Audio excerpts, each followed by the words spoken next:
শ্ৰদ্ধাৰ টিউটৰ শিক্ষাগুৰুসকল, আমাৰ কেন্দ্ৰীয় কমিটিৰ সিদ্ধান্ত মৰ্মে আমাৰ যেটো গুগল লিংক দিয়া হৈছিল, সেই গুগল লিংকটো আমাৰ বহুতে কিন্তু আমি মোবাইলৰ লগত এন্ড্ৰইড মোবাইলৰ লগত ইন্টাৰনেটৰ লগত জড়িত নথকাৰ ফলত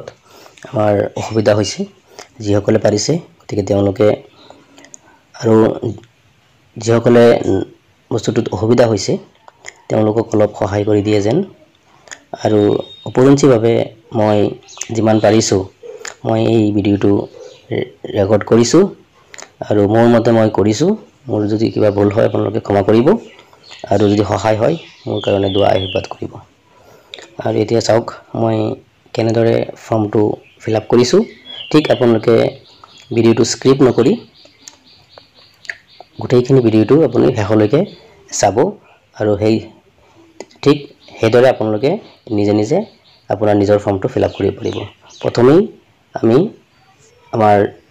হোৱাটছআপত যোনে যোনটো গ্ৰুপত আছো, আমাৰ সকলো গ্ৰুপতেই চাগে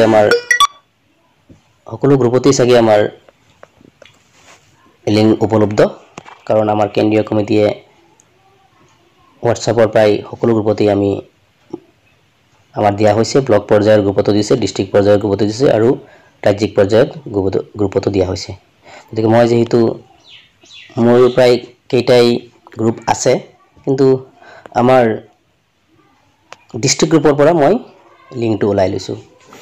চাব এনেকৈ আপোনালোকে ওপৰলৈ স্ক্ৰল কৰিব, স্ক্ৰল কৰি চাব এইটো এটা ফটো, এই যেটো আপোনালোকৰ ফটো আছে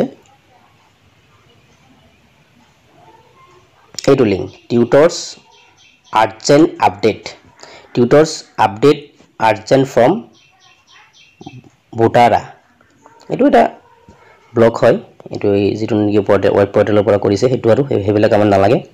আমাৰ কথা হ'ল যেটো লিংক ইয়াত হৈ আছে, নীলা ৰঙৰ যেটো লিংক হৈ আছে, ইয়াত আমি কি কৰিম, ক্লিক কৰি দিম। চাব ক্লিক কৰি দিয়াৰ পিছত হৈছে আমাৰ মেইন যেটো পেজ আছে এইটো খুলি যাব। চাব টিউটৰ্ছ আৰ্জেন্ট আপডেট বাই ভুৱন শৰ্মা। গতিকে আমাৰ ভুৱন শৰ্মা ছাৰ এইটো মানে কৰিছে আৰু গতিকে এইটো দিছে জুলাই 8 তাৰিখে প্ৰাথমিক শিক্ষা সঞ্চালকে সৈতে সদৌ অসম প্ৰাদেশিক মধ্য ইংৰাজী। ইমান মই পঢ়িলে ভিডিঅ'টো যিহেতু দীঘলীয়া হৈ যাব, গতিকে মই আচল কামত যাওঁ। এনেকৈ তলত স্ক্ৰল কৰি আহিব, স্ক্ৰল কৰি অহাৰ পিছত চাব এইটো tutors update urgent update form, tutors update urgent, last date accepting 24/7/2024। আমাৰ এই যে লিংক আছে এই লিংকটো কিন্তু আজি আমাৰ শেষ হৈ যাব। গতিকে আজি যিসকল আমাৰ টিউটৰসকল আছে তেওঁলোকে কি কৰিব, এই লিংকটো যেনেকেই পাৰে যাৰ সহায় লৈ পাৰে এই ফৰ্মটো কিন্তু ফিল আপ কৰি ছাবমিট কৰিব। গতিকে মই 1 মিনিট, মোৰ এটা ফোন আহিছে, মই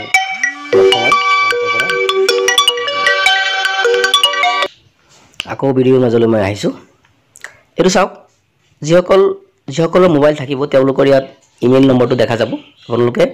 ইচ্ছা কৰিলে আপোনালোকৰ নিজৰ ইমেইলটো ইয়াত ছুইচ একাউণ্টছত গৈ পেলাই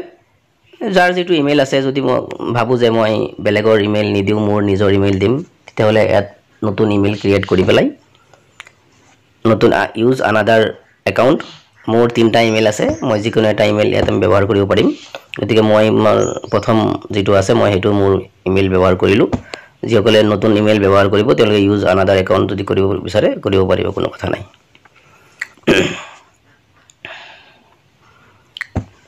গতিকে মোৰ ইমেইলটো লোডিং হৈ আছে।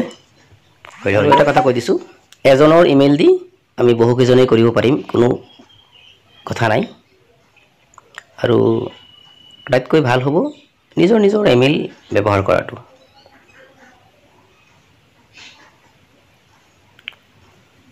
ইমেইলটো লোডিং হওঁতে কিছু সময় লৈছে, মই অলপ স্কিপ কৰি দিছোঁ। মই মোৰ ইমেইলটো ব্যৱহাৰ কৰিছোঁ bijaytansari@gmail.com। গতিকে আমি তলফালে এতিয়া আমি স্ক্ৰল কৰি যাম। নেম অফ টিউটৰ, আপোনালোকে ইউৰ আনচাৰত টাচ কৰিব আৰু নিজৰ নামটো ইয়াত লিখি দিব মই মোৰ নামটো লিখি দি আছো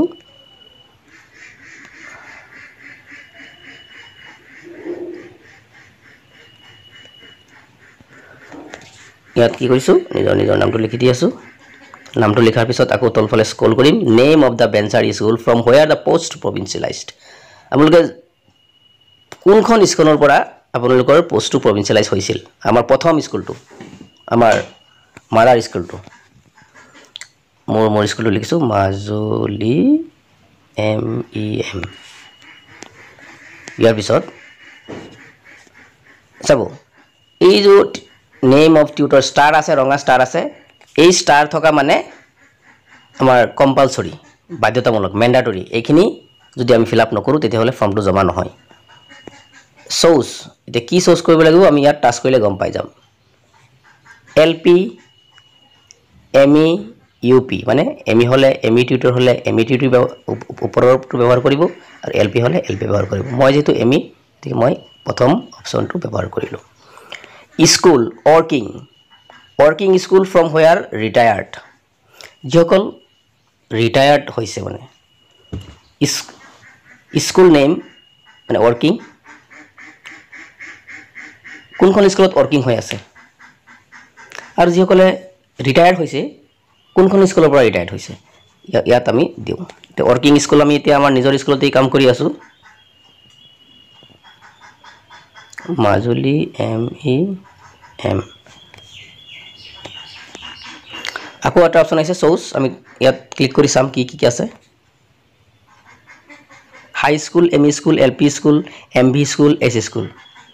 এই স্কুল যে ওপৰৰ যে স্কুলটো এটো কি স্কুল আমাৰটো ME স্কুল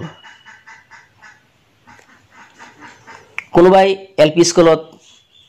ME স্কুলত আছিল এতিয়া ধৰক LP স্কুলত গুছি গৈছে কিন্তু ইয়াত LP স্কুল ব্যৱহাৰ কৰিব কোনোবাই ME স্কুলত আছিল এতিয়া হাই স্কুলত গুছি গল এটো হাই স্কুল ব্যৱহাৰ কৰিব এতিয়া ধৰক মই প্ৰথমে মাজুলী MEM ত কাম কৰিছিলো এতিয়াও মাজুলী MEM ত কাম কৰি আছো যিকলে যদি কোনোবাই যদি এতিয়া কোনো ME স্কুলত কাম কৰিছিল হাই স্কুলত গুছি গল তেতিয়ালে working স্কুলটো হাই স্কুল লিখিব আৰু হেতু অপচনত কিন্তু হাই স্কুল লিখিব কোনোবাই এনেকে যাৰ যেটো আছে প্ৰথম স্কুলটো আৰু দ্বিতীয় স্কুলটো ইয়াৰ পিছৰ অপচনটো আছে The school working is a working school from where retired. এতিয়া the school working school to is a কি আছে the working school কি অপশন তো কি আচ্ছা select base school as a tutor teacher self based school upgrade school stand alone same school not self based merge to equivalent school এতিয়া প্ৰথম যেটো option আছে এটো হৈছে বেজ স্কুল যিসকলে বেজ স্কুলতেই আছে as a tutor teacher select base school প্ৰথম অপচনটো সিলেক্ট কৰিব দিছে কোনটো আমাৰ অপচন হ'ব প্ৰথম অপচন সেল বেজ যিসকলে এতিয়া সেল বেজত আছে working তেওঁলোকক সেল বেজ দিব যিসকল আপগ্ৰেডত আছে মানে ধৰক ME স্কুল LP স্কুলৰ লগত আপগ্ৰেড হৈ আছে আপগ্ৰেডত আছে আপগ্ৰেড দিব stand alone same school not self based এতিয়া ধৰক মোৰ স্কুলটো এতিয়া আপগ্ৰেডত দিছে কিন্তু এতিয়ালৈকে আমি আপগ্ৰেড স্কুলত যোৱা নাই stand alone হৈ আছো গতিকে আমাৰ মোৰ অপচনটো হ'ব stand alone same school not self based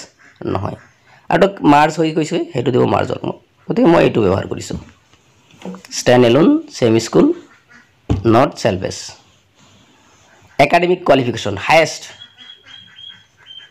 প্ৰমাণপত্ৰ নথিপত্ৰ জিলা সমিতিক প্ৰদান কৰিব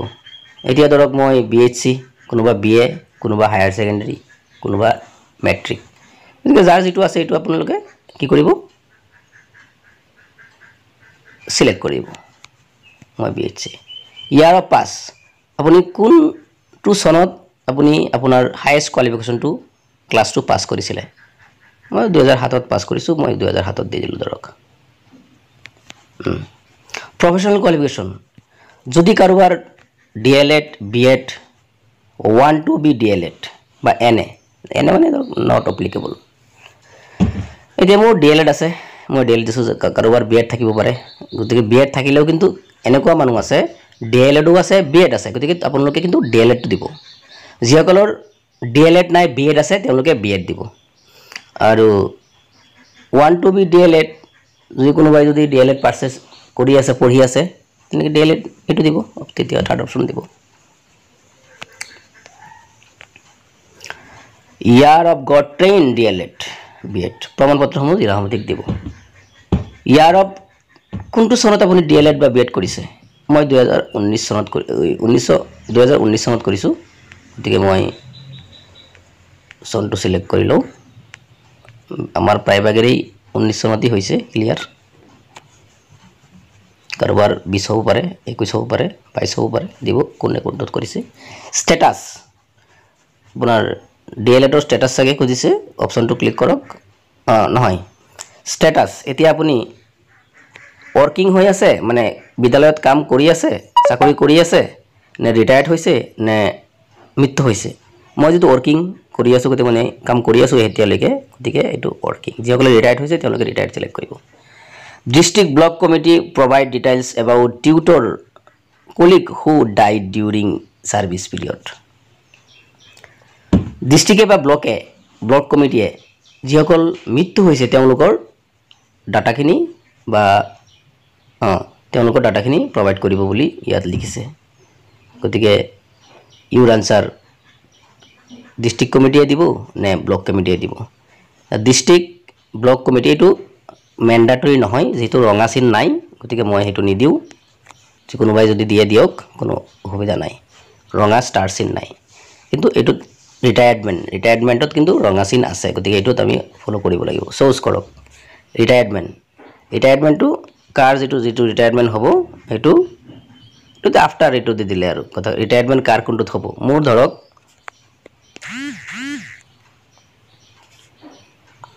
ৰিটায়াৰমেন্টটো মোৰ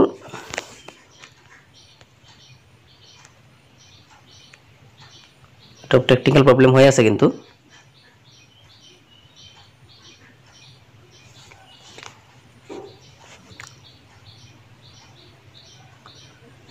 মোৰ 45 ত আছে 45 টো আনিব লাগিব এতিয়া হৈছে 45 যাৰ যেটো সনত ৰিটায়াৰ্ড হ'ব তেটো আপোনালোকে সিলেক্ট কৰি দিলে ৰিটায়াৰমেন্ট ডিস্ট্ৰিক্টটো আপোনালোকে সিলেক্ট কৰিব মই নগাঁও ডিস্ট্ৰিক্টৰ name of the education block প্ৰত্যেকৰ নিজৰ নিজৰ ব্লকৰ নাম লিখিব মই লাউখোৱা লিখি দিছো লাউখোৱা মই লিখি দিছো কন্টাক্ট নাম্বাৰ প্ৰত্যেকৰ নিজৰ নিজৰ কন্টাক্ট নাম্বাৰ লিখি দিব মই কম নাম লিখিছো 7002192393 7002192393 এতিয়া আকৌ প্ৰথমৰ পৰা ফৰ্মটো আপোনালোকে ধুনিয়াকৈ চাই লওক কোনো ভুল চুল আছে নেকি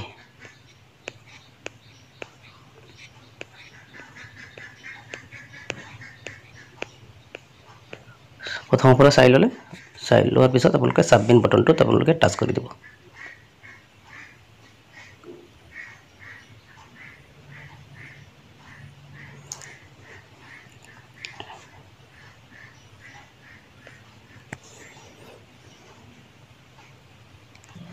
এতিয়া চাব অলপ সময় স্ক্ৰিনটো বগা থাকিব ওপৰলৈ স্ক্ৰল কৰিব ওপৰলৈ এনেকৈ স্ক্ৰল কৰিব কল কৰিব এটো আহিব tutors update urgent your response has been recorded তাৰমানে আপোনাৰ যিখিনি আপুনি ফৰ্ম ফিল আপ কৰিছে এইখিনি ৰেকৰ্ডেড হৈ গল আমাৰ ভুৱন শৰ্মা ছাৰৰ পেজত বা মোবাইলত গুচি যাব তেওঁ খুলি পেলাই তেওঁলোকে কিমান ৰেকৰ্ডখিনি চাব পাৰিব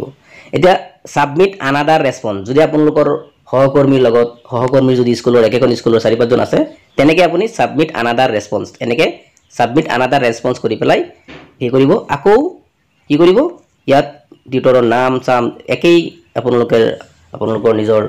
টিউটৰৰ বা নিজৰ সহপাঠী নিজৰ সহকৰ্মীৰ আকৌ ডাটাখিনি ভৰাই পেলাই আকৌ সাবমিট কৰিব পাৰিব গতিকে এইখিনি মই আপোনালোকৰ জ্ঞাতাৰ্থে যাতে সহজ হয় আপোনালোকৰ মই চেষ্টা কৰিছো যদি ইয়াত কিবা ভুল হয় মোক ক্ষমা কৰিব গতিকে আপোনালোকে এইখিনি ভালদৰে কৰি পেলাই জমা দিয়ক, তেতিয়াহে আমাৰ কেন্দ্ৰীয় কমিটিয়ে আমাৰ সম্পূৰ্ণ শুদ্ধ ডাটাটো পাব আৰু সেইখিনি আমাৰ অহা 26 তাৰিখত যে আমাৰ শিক্ষা মন্ত্ৰালয়ৰ লগত আলোচনা বহিব, সঠিক তথ্য দিব পাৰিব। গতিকে সঠিক তথ্য যদি দিব নোৱাৰে তেতিয়াহ'লে কিন্তু আমাৰ ভৱিষ্যতে কিন্তু অসুবিধা হ'ব পাৰে, যিহেতু ইয়াৰ আমাৰ সঞ্চালকালয়ৰ পৰা